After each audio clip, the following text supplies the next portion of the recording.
If the founders could peer into our day, would they shake their head at what we've lost, at what's going on? Or would they lean forward in astonishment at the ordinary men and women capable of extraordinary consequence? You know, the founders knew America was a bold gamble, a daring wager against the endless machinations of their age. So they left us a blueprint of how to keep our independence in a chaotic world, in a world that masquerades evil and applauds evil at every possible turn. Today, I present those indispensable principles that define a free people.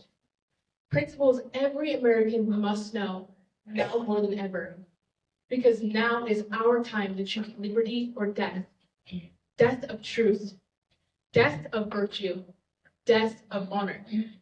Our freedom is not unconditional. We, the people, have a work to do. Washington said that a lack of patriotism would topple the country, but what does that really mean?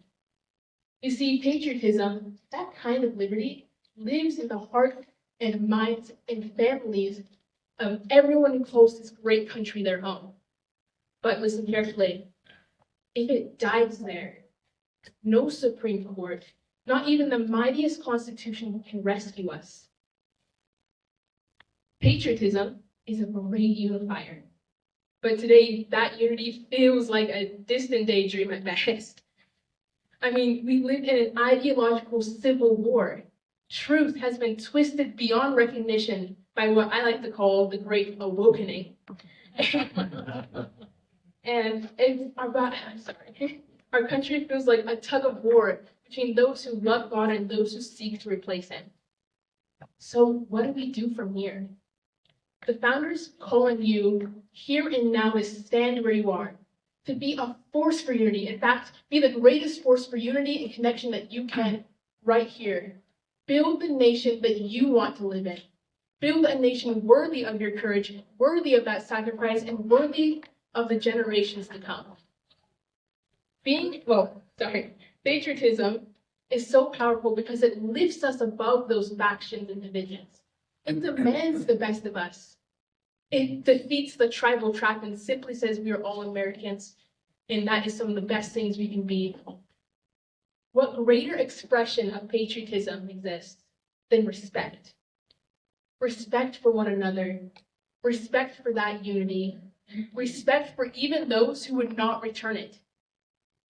In the sacred cause of liberty, we do not fear the discord because we are in constant pursuit of these ideals. To rise higher and lift those we love with us. You know, the founders did not create a nation without first creating a people. The institution they elevated above politics, above markets, was the family.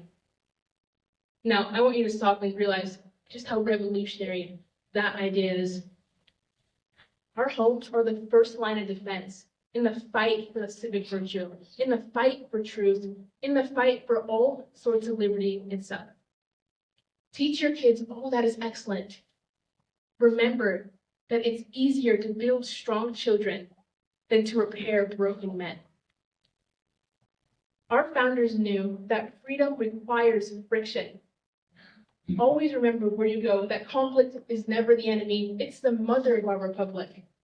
Every choice, every debate, every tension, it tests our principles and prudence, it forges us, it edifies us. Neither me or you as individuals can uphold this great republic alone. It takes all of us. It takes that friction to build a place like America. It begins in moments like this with people like you here today. Are you ready to become the new founders of America? The framers said something I thought quite remarkable. They said, stay optimistic. Now that sounds all fluffy at first, but once you realize that what they went through, staying optimistic didn't seem like it was even on the table. They were sacrificing lives of their friends, not only their life, their time, their talents, every part of them was a martyr for the cause that is liberty, and that is America. You know, when I look back at our American history, whether it was the attack on September 11th, 2001, or the assassination from September 10th, 2025, the majesty of America is that we have extraordinary capacity for good. We never let a good tragedy go to waste. We unified after these tragedies, not because we agreed, but it's simply who we are. You know, the founders entrusted us with an intellectual heritage. I wonder if we realize that the legacy of this country isn't monuments, but minds. How much stronger of a people would we be? Would we still take every opportunity to amuse ourselves to death? Would we still indoctrinate our children with weapons of mass instruction? No, it is not enough to vaguely know the Constitution and to almost know our founding principles. We must understand them. We must articulate them. We must apply them, and we must defend them. You cannot defend nor love what you do not know. The greatest Constitution ever written demands the most engaged citizens in the world. Study that generation that turned the world upside down. Why? Because evil is ubiquitous. It's goodness that must be studied. And it's goodness that we need now more than ever.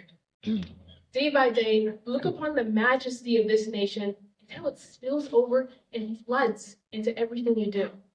Until it changes the way that you think, speak, act. Until every footstep you take bears the weight of history.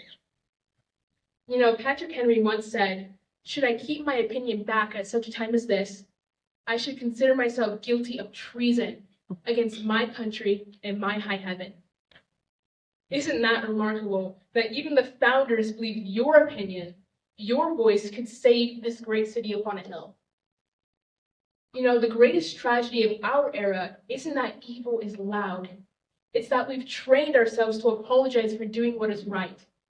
That we've forgotten to be filled of both grace and truth. My friends, the founders knew your voices were needed in ways you cannot yet imagine. You were not born by accident. You were not here by accident. We are history. America's dark transfiguration will only be interrupted by the dangerous. And now when I say dangerous, I do not mean reckless, because heavens no, we don't need more of that. But I mean dangerous in the best way possible. Dangerous to the silencing of truth.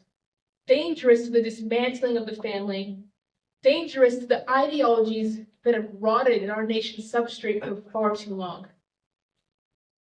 Do not let your most precious asset, your courage to act, your genius, your light, to be stripped away.